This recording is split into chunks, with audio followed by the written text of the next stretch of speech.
Hi, my name is Liz Harris, and I am a charcoal and oil portrait artist.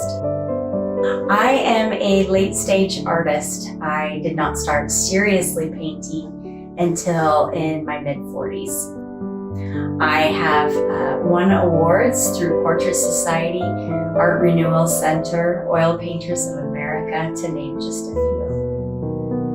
I am mostly self-taught, but I felt like I had taken myself as far as I could by myself. And I was lucky enough to have a mentorship with Casey Childs, and having a mentorship made all the difference in my career.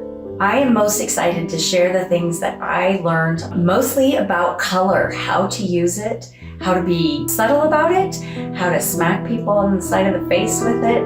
Before I became a professional artist, my education was in educational psychology, which is the ability to find out how people learn and help them learn better. And so what I bring to this mentorship is the ability to teach you to learn faster and to apply these principles quicker to your own art practice than just a color theory class alone would do.